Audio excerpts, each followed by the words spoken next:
Alright, guys, what's going on? I want to give my thoughts about the Marvels trailer.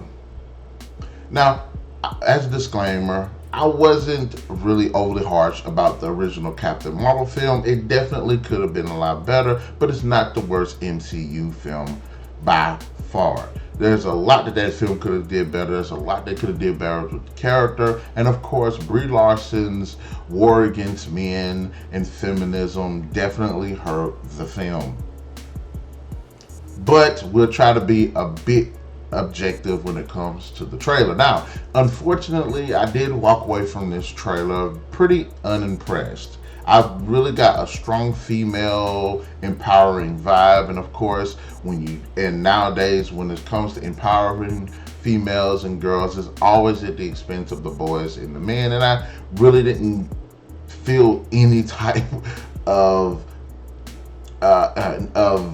balance when coming to see that in this film. Now, already when the trailer jumps off, it just feels like the unique MCU comedy and humor is going to be in the film. You see that when Monica Rambeau ends up touching this force field thing, and then Kamala Khan comes into the scene, and then more of the jokes when the characters are swapping places throughout the trailer, and it just feels like there's already the overly bloated comedy is going to hurt the film. It's hurt Thor, it's hurt Ant-Man, it's hurt all of these other films that have come out lately, especially. I mean, even though it has been kind of a trend since the original films, they just lately everything just going over the top, and it definitely feels like this film is going to have a lot of comedy. You see it when the cat eats the guys, and most of it does seem like it's coming from Kamala Khan's character, which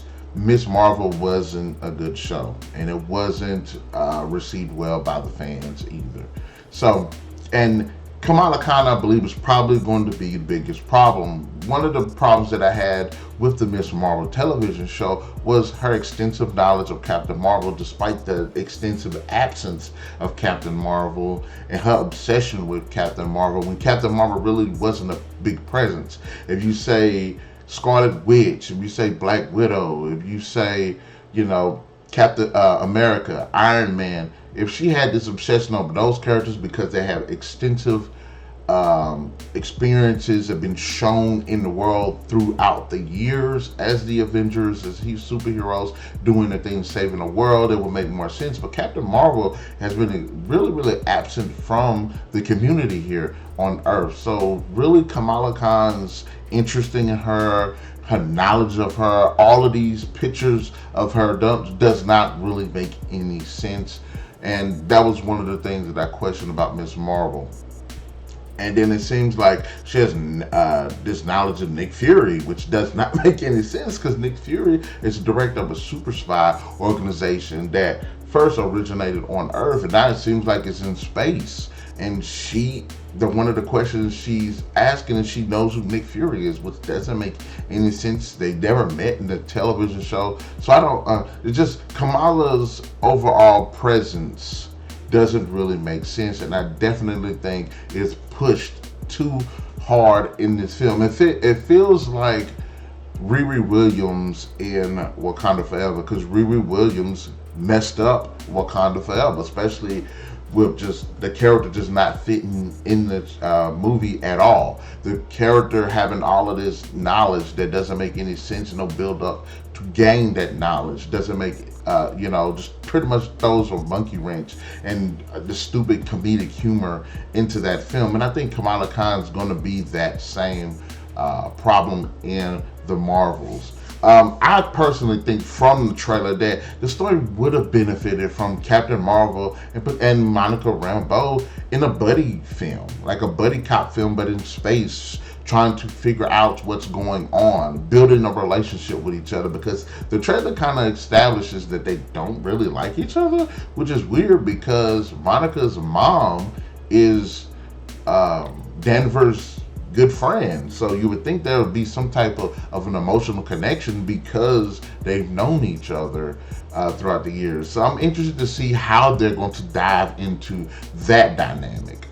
also, how are they going to balance the powers if they switch when they use them? I think it's an interesting concept, and I'm interested to see how their powers are linked together for them to do this. So I think hopefully they have been bitten off more than they can chew with that idea. And honestly, there's really, from my knowledge of what's going on, there's really no connection between their abilities. So why would they be connected? I don't know. I know Kamala Khan's story was changed a lot from the comics. Her backstory, her origins, her makeup, even her powers, even her personality, just all of this stuff was changed. And we'll see what those long-ranging effects are going to be. Hopefully this movie can deliver, but as with many fans of the original MCU and of comics, I don't think they're going to fully deliver. And it was one of the things that kind of bothered me about this trailer. And I heard that there was going to be, the infamous Bollywood dance music number that was supposed to be in the film. And I think if that's actually the case, and they're trying to make Kamala Khan to be Middle Eastern and a Muslim, if they're going to put that in this film, which it does look like there's a short little sequence of shots where it does seem like they're going to go with that, that's pretty racist. Maybe not racist, maybe racist too strong of a word, but it's pretty a stereotype. It's like, can we have a movie about Muslims and Middle Easterns and there not be a dance sequence and music and all of that? I don't know. And even the villain seems a bit lackluster. Yes, she does. I believe she does exist in the comics as like a female Ronan the Accuser. But I think with the progressiveness that they're trying to press into these films, specifically Captain Marvel, I think they just did pretty much a gender swap, and they couldn't find a good enough villain, which I have an interesting take on that, and I definitely make a different video when it comes to that. So overall, the Marvels trailer, I'm not going to say it's bad, I was just unimpressed. I didn't get usually when we watch these films in these commercials, we're like, okay, is the villain? Who's going to be the mighty force that the that the superheroes have to overcome? And usually, when you heard that Loki was going to be the villain in the first film, when you heard that Ultron was going to be the villain in the second, when you heard that Thanos was the overall villain, when you seen the Winter Soldier, when you seen Whiplash, when you seen all of these other characters, Hela, Abomination, when we heard all of these were the other villains of these films, you're like, yes, this is going to be awesome. Unfortunately, what we've got here, I'm not really interested, because I don't know the character, and the character is pretty uninspiring. Not to say that they can't pull B-rated villains or more obscure villains, and because I've never really liked Loki, but Loki actually turned out to be a pretty freaking awesome villain. And even Kang, I never knew who Kang the Conqueror was, and then watching Ant-Man and the Wasp: Quantumania, interesting villain, really cool villain, capable villain, So we'll see. The Marvel's trailer was very unimpressive to me. It could have been done better, and hopefully I'm wrong. Maybe I'm wrong, and if I am, it is what it is. I'll be interested to see what they got going on.